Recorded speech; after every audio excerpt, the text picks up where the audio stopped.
Listo.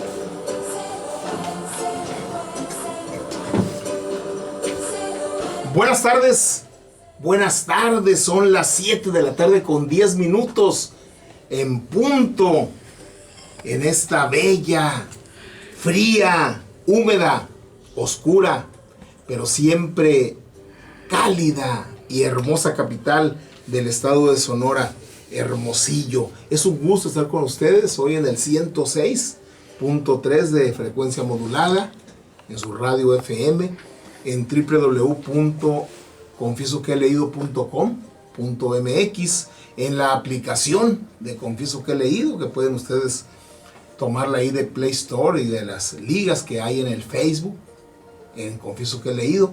Qué bueno que están en Facebook, en Twitter, en Instagram, en YouTube. Es un gusto estar con ustedes en el tomo 109 de Confieso que he leído, hoy martes 17 de diciembre de 2019. Bienvenidos.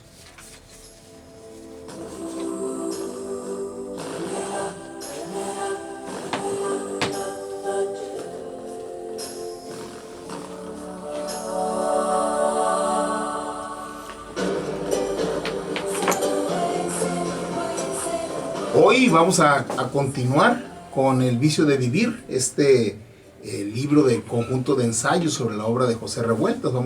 Creo que hoy concluimos el ensayo de Adán Brand, de los días terrenales, los apuntes para leer la novelística de Revueltas como un solo enunciado. Es el planteamiento de este crítico literario.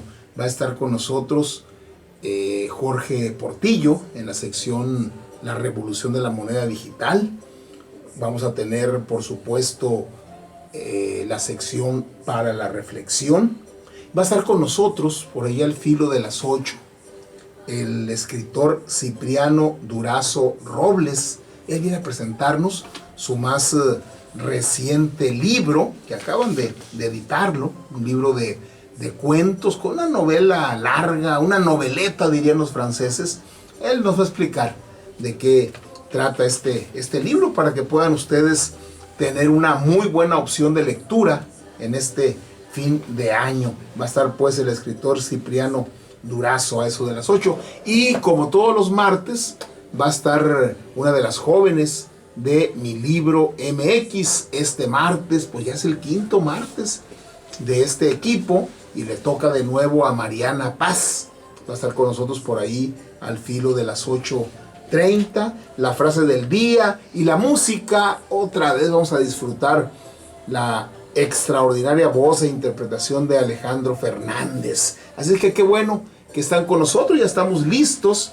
Ya está aquí Juan Loaiza, ya está Lupita Martínez y Edna, pues Edna anda en el auditorio ya con, pues parece que se va a casar porque anda en las vueltas de los últimos días. Pues ya ven ustedes que el próximo sábado 21 de diciembre pues se van a presentar las panochas de Ures navideñas en el Auditorio Cívico, fíjese usted. Así es que ella anda ahorita ensayando allá junto con Geno, la Criso y la María, andan en el auditorio. Así es que Edna a lo mejor llega un poquito más tarde o ya nos acompañará el día de mañana. Pero ya estamos aquí, el equipo listo, toda la producción de Confieso que he leído, de Radio Sol, para llevarles el tomo 109.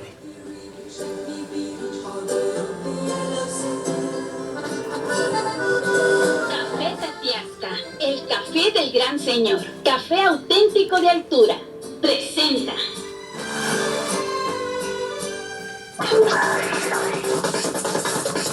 La lectura de la semana.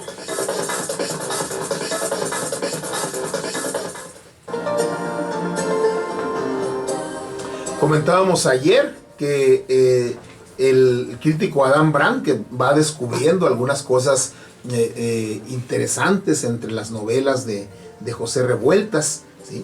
Y va poco a poco él ubicando que José Revueltas profundiza en cuestionamientos, va transformando poco a poco sus personajes, aunque va habiendo varios hilos conductores: el espacio, el tema del agua, el tema de la prisión, que significa el agua, en un momento dado pues el mar que lleva hacia las Islas Marías, en otro momento el río que se desborda en un jacal, por allá en el campo mexicano, ¿sí?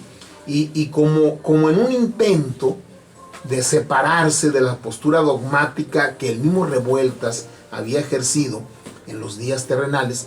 Recuerden ustedes que al principio los personajes fundamentalmente son comunistas, pero son unos comunistas catecúmenos, unos comunistas apóstoles puros, ¿sí? Sin tacha, ¿sí? Rectos, éticos, ¿sí? Pero poco a poco Revueltas va a ir variando esta construcción de sus personajes. Entonces, como en un intento de separarse de la postura dogmática que él mismo había ejercido en la novela, en los días, se apresura a presentarnos diversos enfoques de la realidad, ¿sí?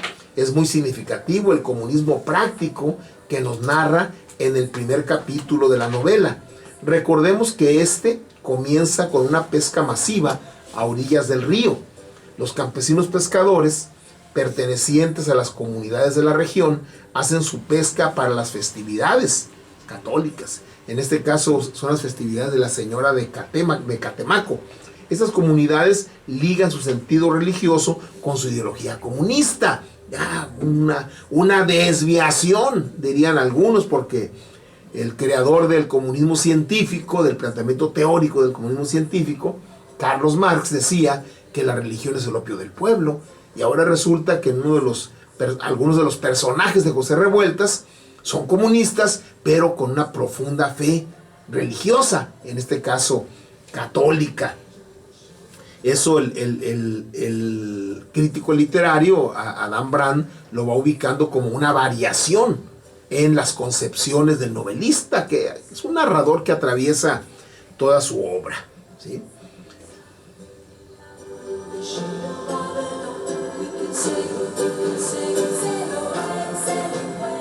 Incluso hay una frase que dice: en esta tierra, gracias a Dios, todo es de todos, ¿sí? Ahí está la ligazón entre la religión y el ideal comunista, ¿sí? El río pertenece a todos.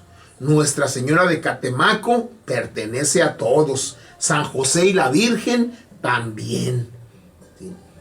Los días terrenales, estas son frases de los días terrenales. Esta postura de los pueblos me lleva, dice el crítico, me lleva de nuevo a buscar el paralelo en la historia de los primeros cristianos, que también eran, en el mismo sentido que esos campesinos, comunistas.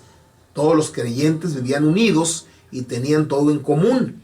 Vendían sus posesiones y sus bienes y repartían el precio entre todos según las necesidades de cada uno. Esa es una cita del libro de Hechos, este libro fundamental del Nuevo Testamento que se escribe inmediatamente después de la muerte y resurrección y ascensión de Jesucristo, y es la vida de los apóstoles, los hechos de los apóstoles, y que empiezan a vivir prácticamente en comunidad.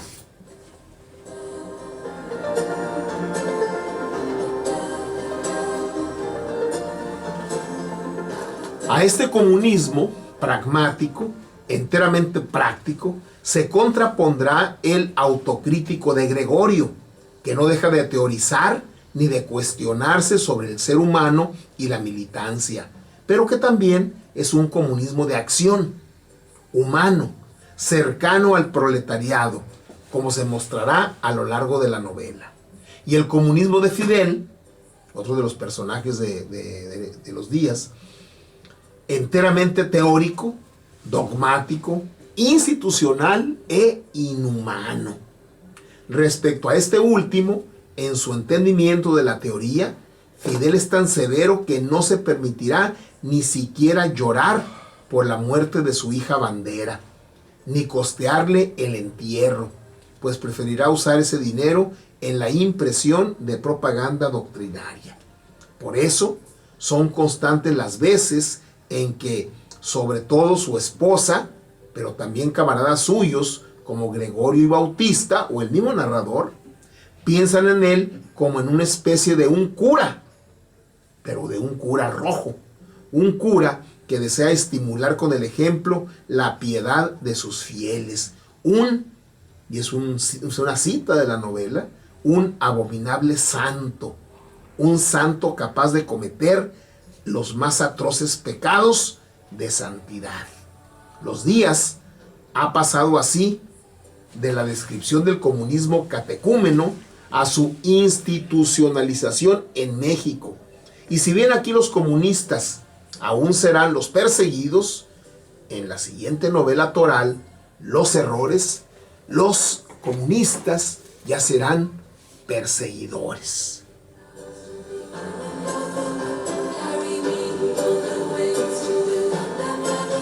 Que a final de cuentas es algo que ocurre en el cristianismo, por lo menos en el cristianismo católico, ¿sí? De ser perseguidos por Nerón, por los primeros emperadores romanos ya de nuestra era, en el siglo I, en el siglo II, en el siglo III, los cristianos, después convertidos ya en una religión católica, apostólica y romana, que es la denominación que se le da, pues se convierten en perseguidores. Y si no, ya para la Edad Media estaba institucionalizada el Santo Oficio, la Santa Inquisición. Entonces hay un paralelismo, de alguna manera, en esta evolución literaria de José Revueltas.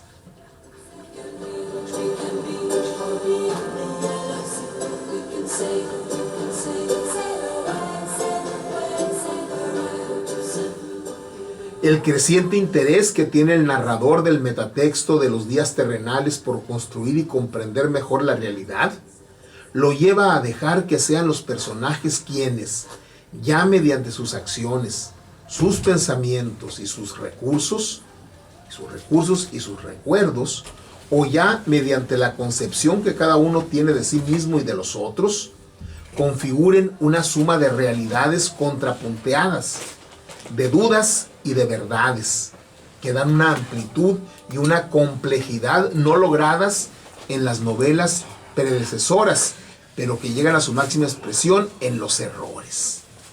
A partir de los días, que una vez echados abajo los dogmas, una de las cuestiones más angustiantes para este gran narrador será el de determinar cuál es la verdad de cada ser humano y cómo configura cada uno su realidad social. También hay que decir que, derribados los dogmas y las certezas que le permitían tener salidas esperanzadoras, otro tipo de certezas se empiezan a adueñar de toda la narración. La certeza de que no hay verdades absolutas y la certeza de la terrible y primitiva condición del ser humano.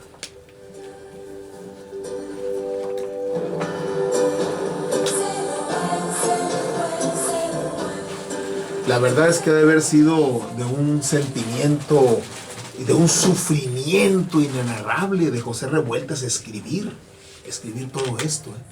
Porque miren, yo he leído descripciones y narraciones de escritores que cuando le pasa algo a un personaje que él mismo está creando, que él mismo está escribiendo, sufren, ¿sí?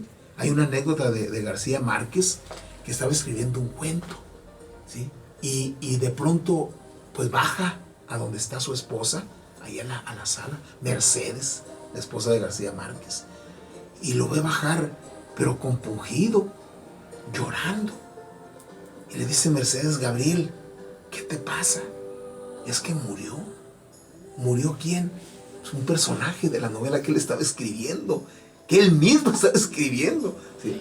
Entonces, me imagino de lo terrible que ha de haber sido para las entrañas y la emoción de José Revueltas el ir transitando hasta esa terrible, sanguinaria y primitiva condición del ser humano.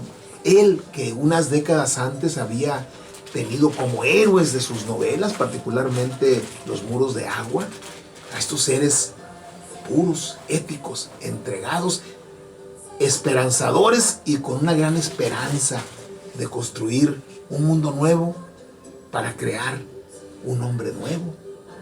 Y décadas después llega al terrible convencimiento, y yo creo que no sin dolor, José Revueltas, de la degradación del ser humano y de la falta de esperanza en su redención.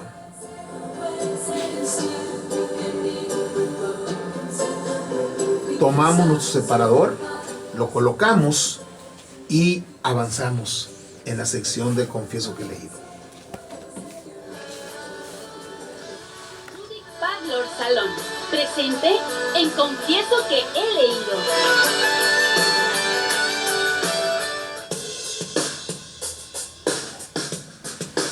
Para la reflexión.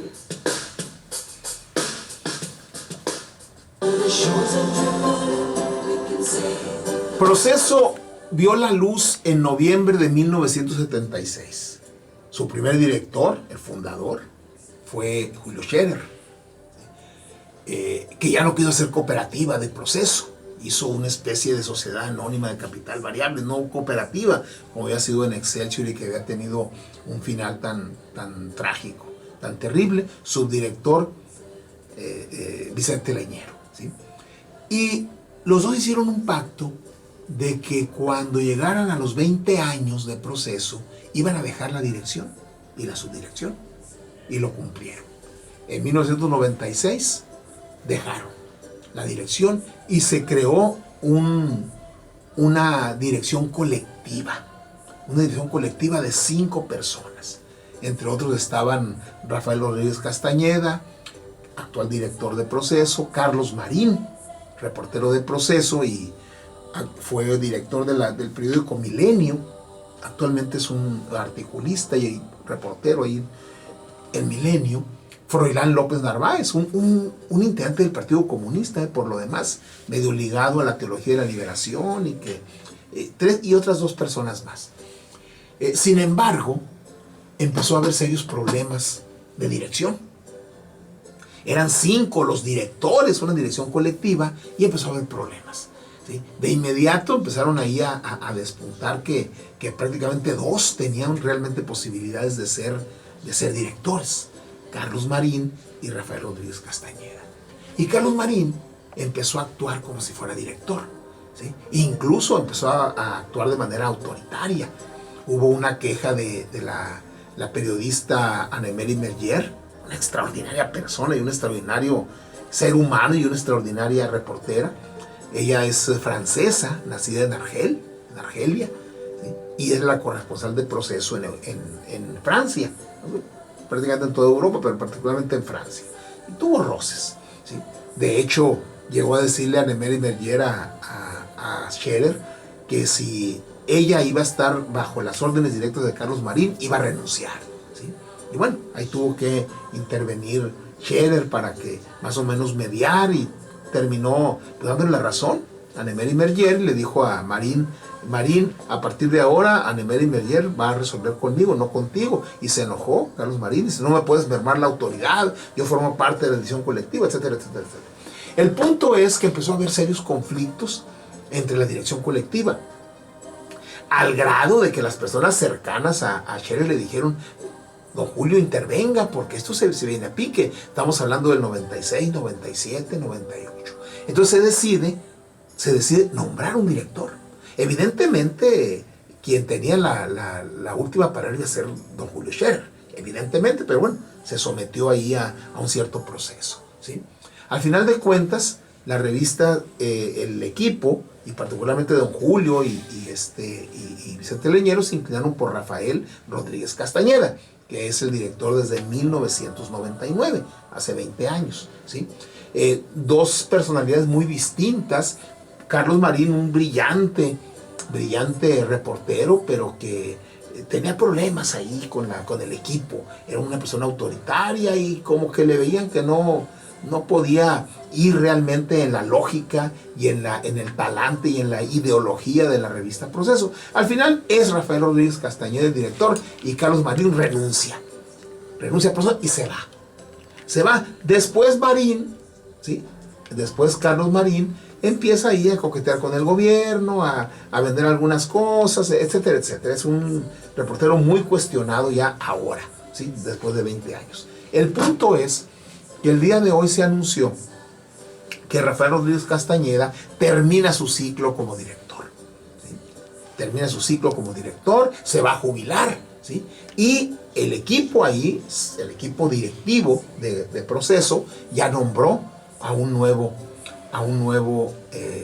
director, ¿sí? Este nuevo director va a ejercer a partir del primero de febrero de 2020, ¿sí?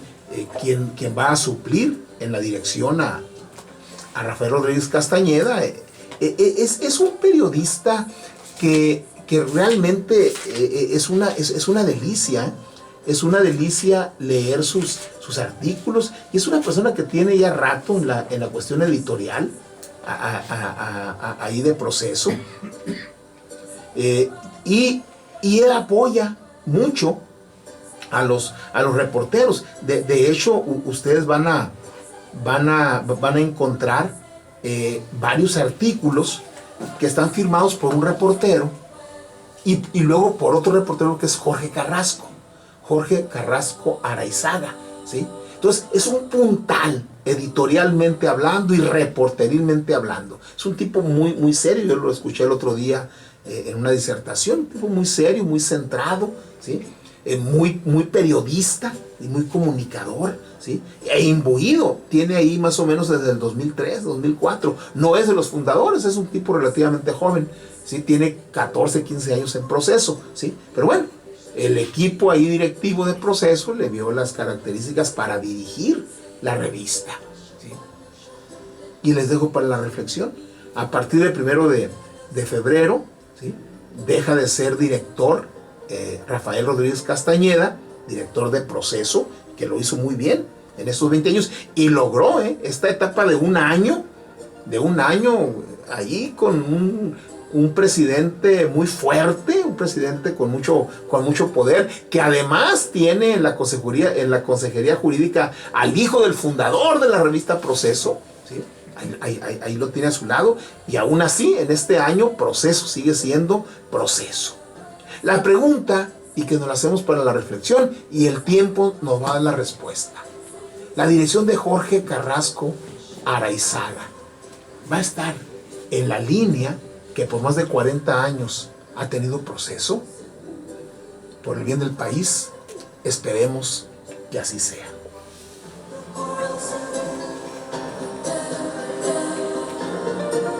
Tomamos nuestro separador, lo colocamos y vamos a escuchar la primera de las melodías que hoy nos va a interpretar el gran Alejandro Fernández. Es más, ni les voy a decir el nombre, ni les voy a decir que se llama Nube Viajera, para que cuando la oigan digan, ay, pues es Nube Viajera, ¿sí? Vamos a escuchar a Alejandro Fernández y enseguida volvemos.